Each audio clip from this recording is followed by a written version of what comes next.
if you have just the faith of a mustard seed. That's a parable I like a great deal, although it's one that I don't think meant as much to me when I was very young. When I was very young, I liked big things. Do you have any heroes that you remember from when you were very young? Mine largely came out of Saturday morning cartoons, and they were bigger than life. Superman, Batman, the Lone Ranger, the Mighty Hercules. Yeah. I thought they were wonderful because they could do all kinds of things that normal people just couldn't do. They were big, and they had big powers, and they wore flashy costumes, and they were good. And you know how I knew they were good? Also, they would beat up the bad guys. And you know how I knew they were bad? They were black, and they got beat up, and they went to jail at the end. A child's mind sees things in very simple terms. And it sees people who can do incredible things, people who are larger than life, as heroes to be admired.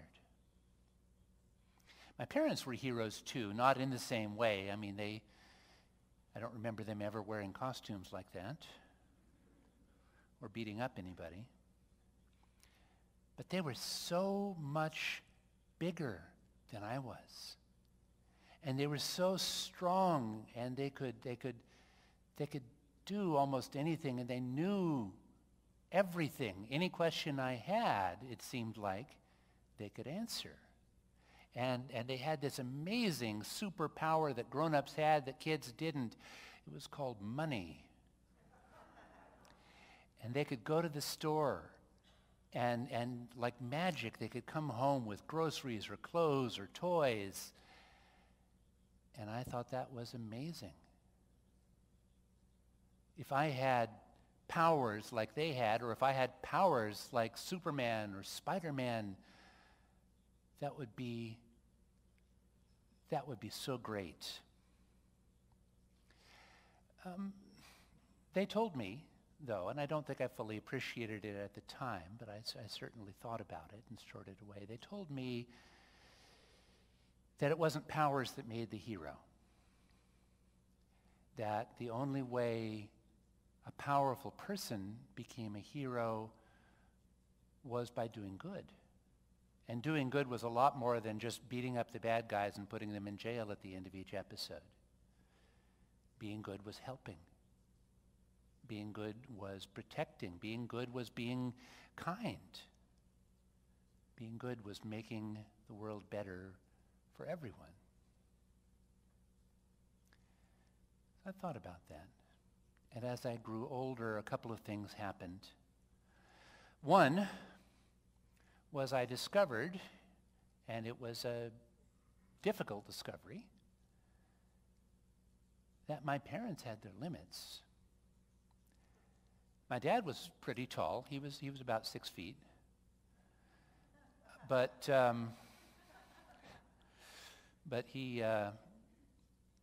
there were other people who were taller. He was strong, but there were other people who were stronger. My parents had money, but there were people who had more money, a lot more money. And I still love them, despite their shortcomings.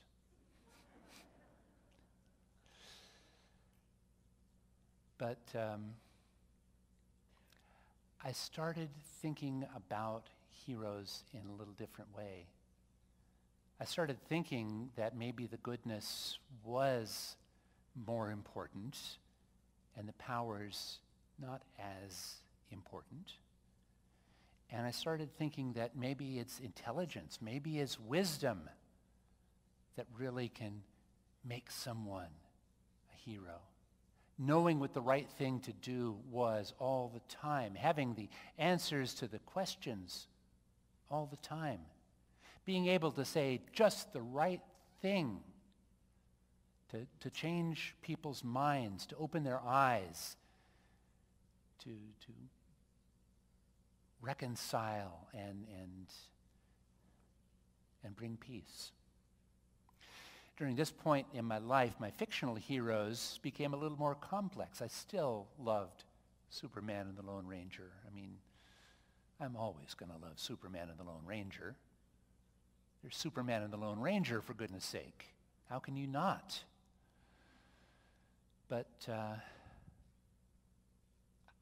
my new heroes started to be more thoughtful, more wise, more complicated. You remember Kwai Chang Caine in Kung Fu? You remember Mr. Spock? Do you remember Atticus Finch? They were the ones I really wanted to be like. I knew I was never going to fly. I was never going to even leap tall buildings in a single bound. It was always going to take me 3 or 4 tries at least.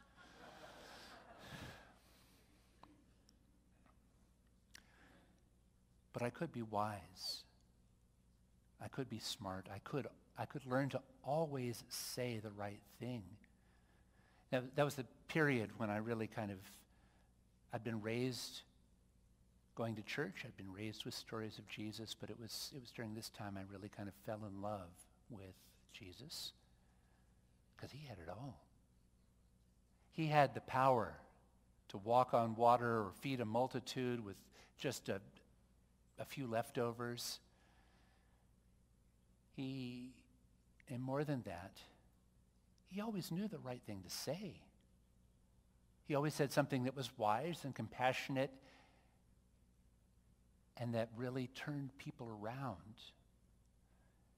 And I thought, maybe that's what I should aspire to be.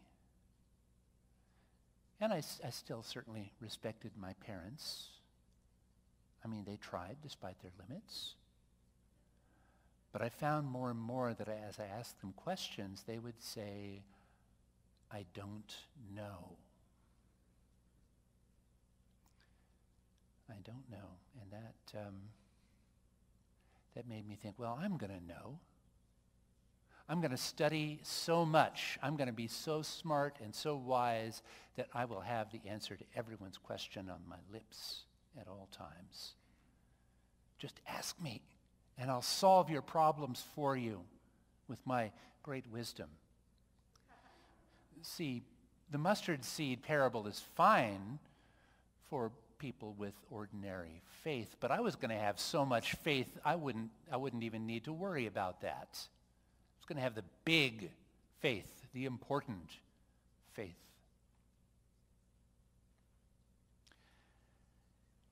As I got into college,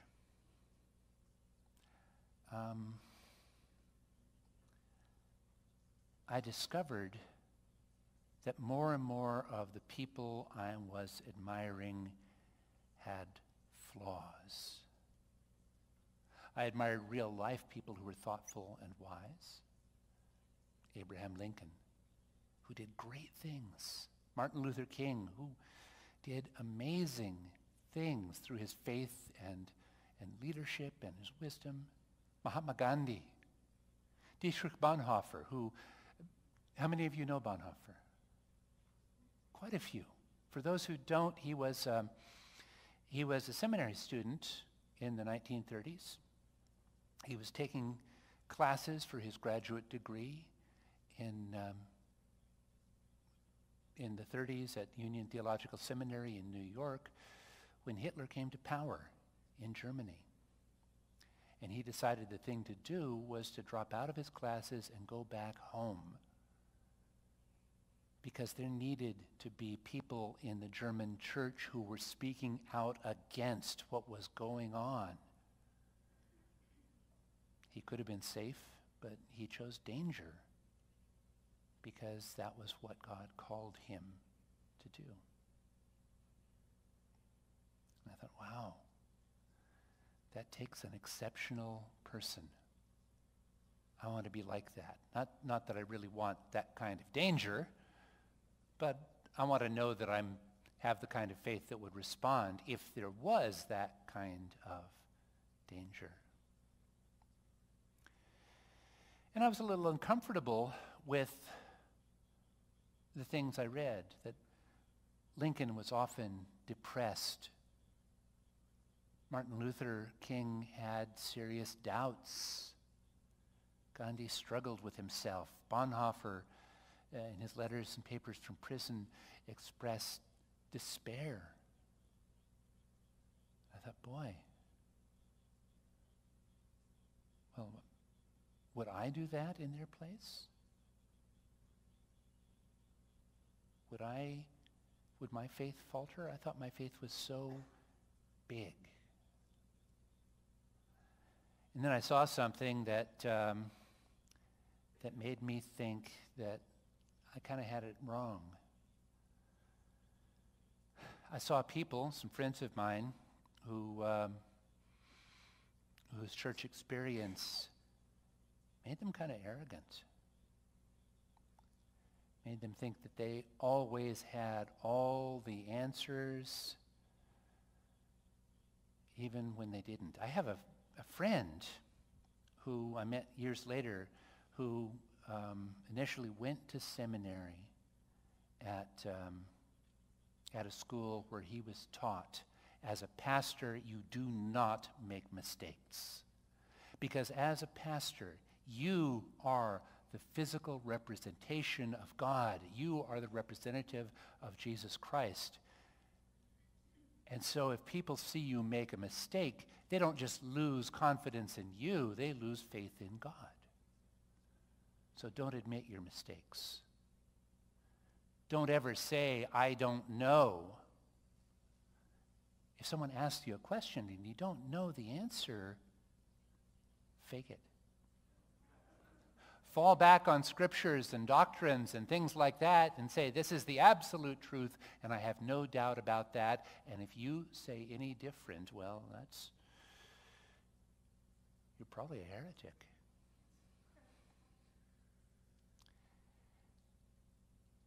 I've seen a number of preachers in my lifetime who try to follow that model, and I've seen the harm that it causes. The harm of trying to pretend you're perfect. The harm of other people trying to pretend that you're perfect. Because it's dishonest. Here's a trade secret. We are no more perfect than anybody sitting in the pews. We make a lot of mistakes. We're not always good about admitting them. But we should be, because that's reality. And being true to reality, being honest, is so important when you're trying to be faithful. Pretending you're a flawless saint is not. It's a deception. And like any deception, it's going to lead to problems. One, because you're going to start believing it. You're going to start thinking you're not an ordinary person trying to do a job helping other people all on the same path of faith. You're going to think you're Superman. You're going to think you're better than. Other people might have that mustard seed faith, but you are never wrong. And you start defending everything you say, and you start defending all the doctrines and all the presuppositions you have. And when you do that uncritically, you start defending a lot of lies, some of which are really hurting people. I came to realize that honesty was better. And I came to see that what I saw in my parents, what I saw in my father when they said, I don't know, was powerful. Because it was honest. It was faithful. It helped me to see the truth more clearly. It helped me to be honest. It helped me to be faithful.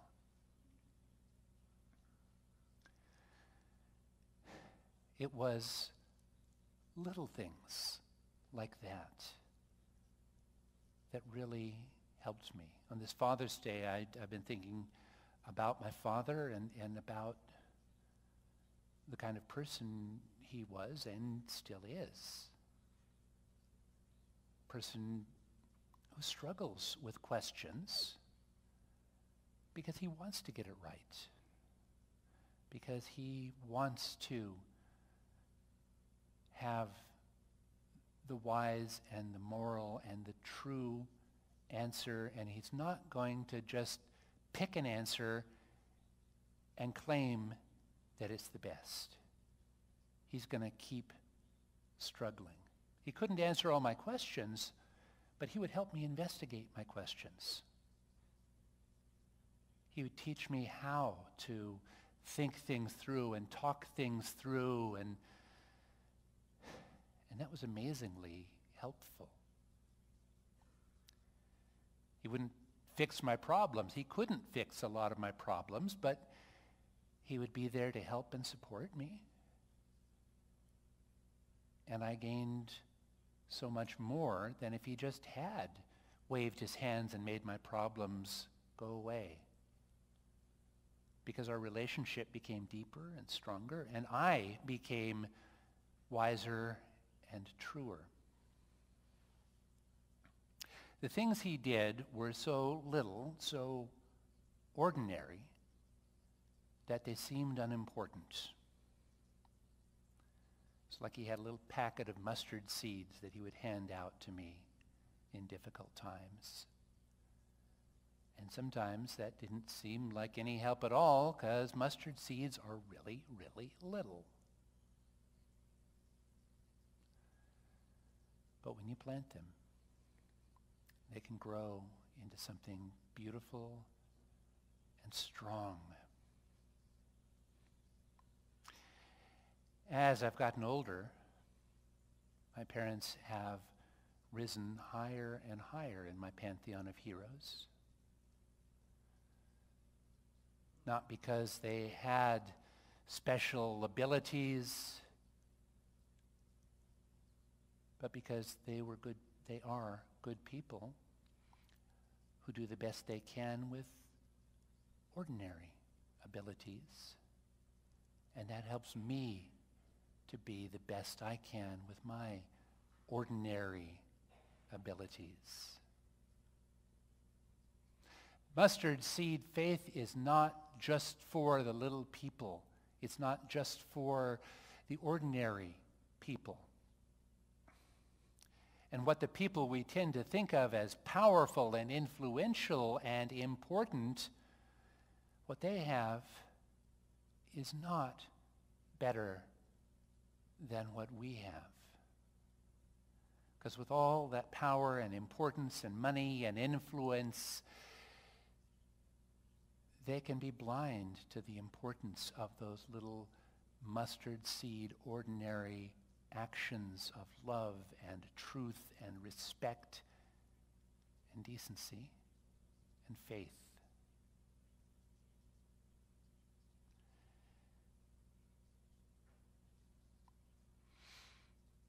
I'll come back to Superman as an adult, and I realized that my favorite stories about him when I was growing up were the stories where he lost his superpowers. I think there's the mark of the hero, because even when you took the ability to fly and let bullets bounce off your chest and be impossibly strong away from him, he was still brave and kind. He still tried to help no matter how hard it was.